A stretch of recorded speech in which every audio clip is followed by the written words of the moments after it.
салом дӯстон, шаби гузашта футбол ба мухлисон бозиҳои ҷолиб тӯҳфа кард. Дар бораи ҳар яке аз бозиҳои асосии чемпионатҳои аврупоӣ суҳбат мекунем. Дар Италия бозиҳои яке паси дигаре доир мешаванд. Танҳо 3 рӯз пеш мо шоҳиди бозиҳои дастаҳои Рома, Милан ва Ювентус Наполи гашта будем. Имрӯз бозиҳои ҷолибтарини Италия моро ба солҳои беҳтарини ин чемпионат бурданд. Бозии Рома ва Ювентус яке аз топ рақобатҳои шаби гузашта буд. ғайр аз ин бозиҳои ҷолиб бисёр буданд ки мо ба беҳтаринҳояш таваҷҷӯҳ мекунем. Дӯстон, бисёре аз шумо намедонед, аммо дирӯз расман турнири ҷоми миллатҳои Африқо сар шуд ва ҳар рӯз рақобатҳои ҷолиби диданӣ моро интизор аст. Барои бозам шавқовар кардани тамошои бозиҳо шумо метавонед аз хизматрасониҳои 1x истифода баред. Регистратсияи осон, пур кардани маблағ аз тамоми гӯшаву канори дунё ва коэффициентҳои баланд. Вале аз ҳама муҳим, бонус то $100 дар аввалин пардохт бо промокоди AMG0777. Ҳамаи маълумотҳо дар комментария. Ба ҳама муваффақият. Дар қисми якуми бозии Рома Ювентус дастаҳо ба дарвозаи ҳамдигар танҳо якголӣ равон карданд. Дар нимаи дуввум дастаи Жозе Маурино бо силоҳи навтарин ба майдон омада ҳисобро 3-1 кард. Ювентус даступохӯрда менамуд. Баъд аз тағйир додани ҳайят бозӣ дар ҳамла ранги дигар гирифт. Турнио дар зарфи 8 дақиқа аз 70 то 78 3 гол зада ҳисобро 3-4 карданд. Бо ҳамин натиҷаи бозӣ ба итмом расид. Мухлисони Юве бояд ба Шесни раҳмат гӯяд, чунки агар ӯ пеналтиро дар дақиқаҳои охир бартараф намекард, бозӣ мусовӣ мешуд. Ин яке аз бозиҳои муҳимтарин дар рақобат барои топ 4 буд. Интер бар зидди Латсио рақобат намуд. Инзаги бар зидди собиқ дастаи худ. Симеоне Инзаги дар Интер танҳо хуборо тоза кард. Дигар ҳамон Интери соли гузашта аст. Миланиҳо бо ҳисоби 2-1 дастболо гашта мавқеи худро дар садри ҷадвал нигоҳ доштанд. таъқибкунандаи асосии Интер дастаи Милан бар зидди Венетсия бозӣ кард.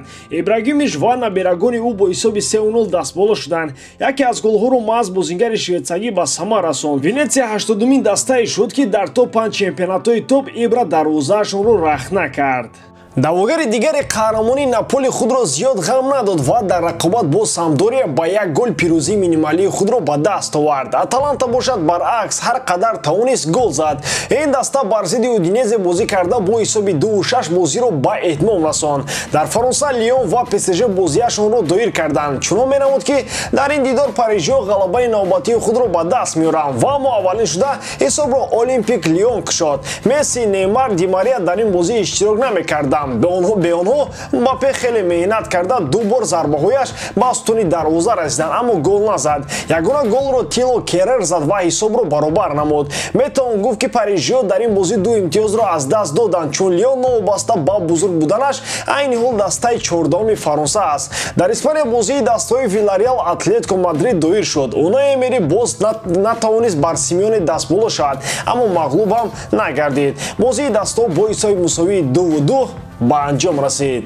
Робарати дастаи ПСЖ ҳанӯз дар фасли тирамо ба номзадии Зидан барои вазифаи сармураббии дастаи шаҳри Париж таваҷҷӯҳ карданд. Он замон Зейниддин ҷавоби рад гардонд. Мутахассиси фаронсавӣ бар он андеша буд ки ҳоло вақти гирифтани ин проект нарасидааст. Пас он дар расонаҳои варзишӣ маълумотҳое пайдо шуданд ки гӯё Зидан ба парижиҳо ҷавоби ради қатъӣ додааст. Гуфта мешуд Зейниддин андешаашро иваз намекунад. Чанд омиле ҳастанд ки мутахассиси фаронсавиро аз қабули ин кор дур меандохт. Якум, гузаштаи ӯ дар шаҳри Марсел. Таърих гузашта аст, вале дар баъзе вақтҳо он барои бетуман будани оянда халал ворид мекунад. Дуввум он ки Зидан корро дар мунтахаби Фаронса интизор буд. Лек Дешам бозии қаҳрамонҳои ҷавонро ба назму тартиб даровард. Акнун ба хизмати Зейниддин ниёз ва зарурат нест. Имрӯзҳо бошад хабарҳои он ки Зидан барои кор дар ПСЖ розигии шифоӣ додааст тамоюли афзоиш доранд. Гуфта мешавад ки мутахассиси фаронсавӣ корро дар сафи парижиҳо аз тобистони соли ҷорӣ оғоз мекунад. Зидан танҳо дар Мадрид кору фаъолият намудааст. Берун аз Реал ӯ ба чӣ кор қодир аст вақт нишон хоҳад дод. Аммо як чиз аён аст, ӯ барои истироҳои саршиноси дастаи ПСЖ Месси, Неймар ва дигарон авторитет аст. Ин барои кори ҳамоҳанг ва серҳосил таъсири нек дорад. Агар нақшаи овардани Зидан ба маснади сармураббигии дастаи ПСЖ дар амал татбиқ шавад, ҷои Почеттино сармураббии кунунии дастаи шаҳри Парижам маълум мешавад. Бо эҳтимоли зиёд ӯ ба Англия баргашта дар дастаи Манчестер Юнайтед корро оғоз мекунад. Пике ва Эмери танишҳои лавзӣ ва ҷанги шифоиро оғоз карданд. Ҳама баъд аз бозии дастаҳои Реал ва Валенсия оғоз гардид. Пас аз он рақобат хадамоти матбуотии дастаи Валенсия дар твиттери даста чунин навиштаҷотро ҷо дод: ғора дар Мадрид такрор меёбад. онҳо бо ин роҳ изҳори норозигии худро нисбати қарори баровардаи довар барои таъини пеналти ба дарвозаи Валенсия баён карданд. ҳимоятгари Барселона Жерар Пике ба ин твит чунин ҷавоб дод: бисёр шикоят набаред ки ба ҷавобгарӣ кашида мешавед. ӯ бо ин амалаш тарафдори Валенсия буданашро нишон дод. сармураббии дастаи Виларреал Унай Эмери ин гапҳои Пикеро хуш қабул накард. барои тасдиқи норозигиаш Эмери бозии дастаи Виларреал ва Барсаро мисол овард ва ишора кард ки он ҷо довар барои бо даст бозӣ кардани Жерар Пике пеналти нагузошт.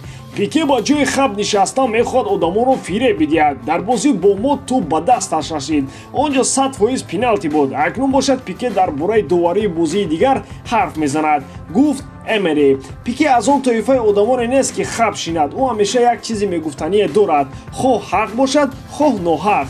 дар ин мавзӯъ Пике чунин баёни андеша кард: Эмери шахсе аст ки баъд аз гузашти 3 сол наметавонад мағлубиятро бо ҳисоби 1-6 қабул кунад. иқрор шав, Эмери, навишт Пике. инҷо Пике ғалабаи дастаи Барселонаро бар ПСЖ мисол овард. он замон Унай Эмери сармураббии дастаи шаҳри Париж буд ва дар бозии аввал дасташ бо ҳисоби 4-0 ғолиб гардид. аммо дар бозии ҷавобӣ Каталониё бо ҳисоби 6-1 дастболо шуда ПСЖро аз сари роҳашон дур карданд. он вақт Унай Эмери аз кори довар норозӣ буд. шумо дар ин бора чӣ фикр доред дӯстон? ҳатман фикрҳои худро дар комментария нависед. ба ҳамин тавом бори дорам ки эҷодкории ман ба шумо писанд меояд. лайк, комментария ва дар канал нашданро аз ёд набароред. бо шумо мисли ҳар вақта Муҳаммад Гаиров. хай дӯстон, дар паноҳи Аллоҳ.